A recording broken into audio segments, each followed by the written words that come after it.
El adolescente, Fedor Dostoyevsky. Primera parte, capítulo primero. Sin resistir más, empiezo a escribir esta historia de mis primeros pasos en la carrera de la vida. Y sin embargo, muy bien podría pasarme sin esto. Una cosa es segura, que ya nunca más escribiré mi autobiografía, aunque tenga que vivir 100 años.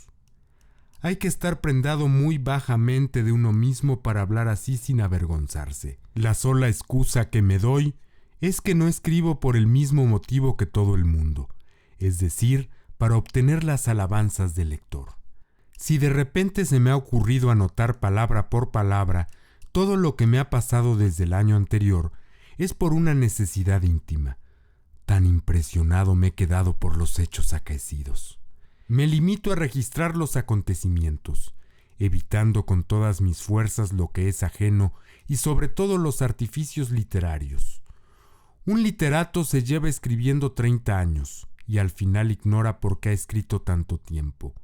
No soy literato ni quiero serlo. Arrastrar la intimidad de mi alma y una bonita descripción de mis sentimientos por el mercado literario sería a mis ojos una inconveniencia y una bajeza.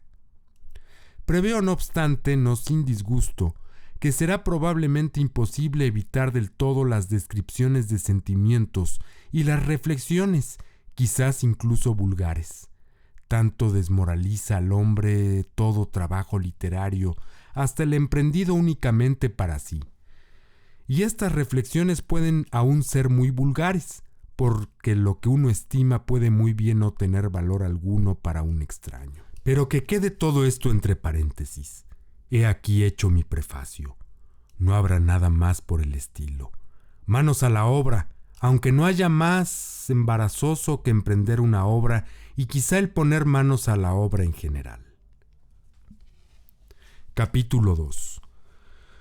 Comienzo, es decir, querría comenzar mis memorias en la fecha del 19 de septiembre del año pasado, o sea, precisamente el día en que por primera vez me encontré con... Pero explicar con quién me encontré así como así, de buenas a primeras, cuando nadie sabe nada, será una vulgaridad. Este tono mismo, a mi parecer, es ya vulgar. Después de haberme jurado evitar los adornos literarios, he aquí que caigo en ellos desde la primera línea. Además, para escribir de manera sensata no basta con quererlo. Haré notar también que no hay, estoy convencido, una sola lengua europea que sea tan difícil para escribir como el ruso.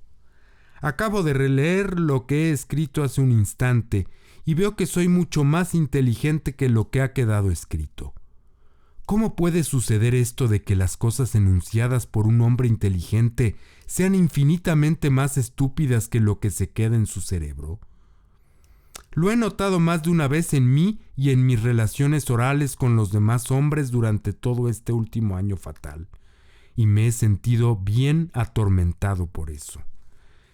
Aunque comience en la fecha del 19 de septiembre, diré sin embargo en 2 palabras quién soy, dónde he estado antes de esa fecha y por añadidura lo que yo podía tener en la cabeza, a lo menos parcialmente, en aquella mañana del 19 de septiembre para que todo sea más inteligible al lector y quizá a mí mismo también. Capítulo 3.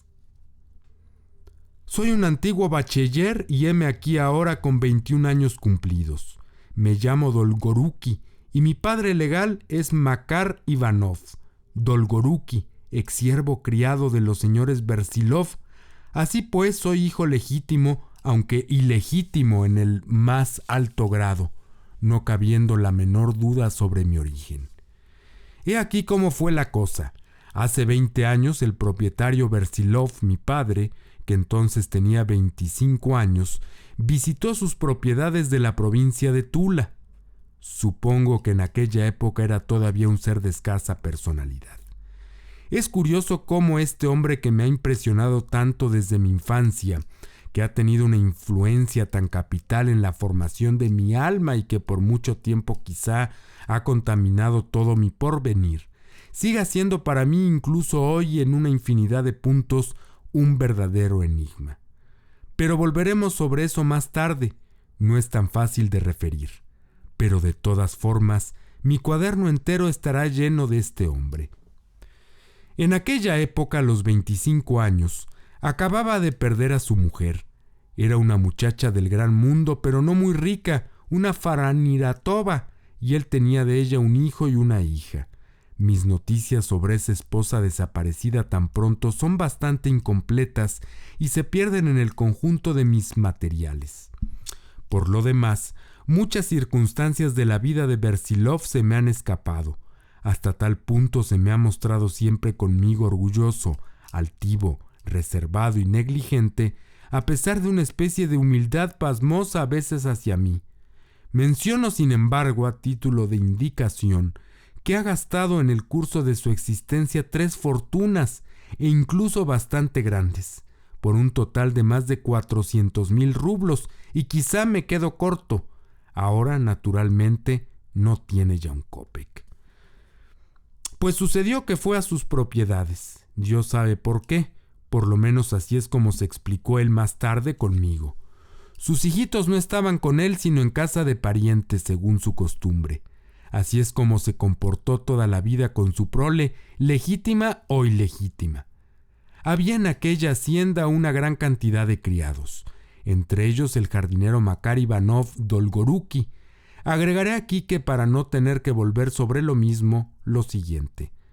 Pocas personas han podido maldecir su apellido tanto como yo lo he hecho a lo largo de toda mi vida.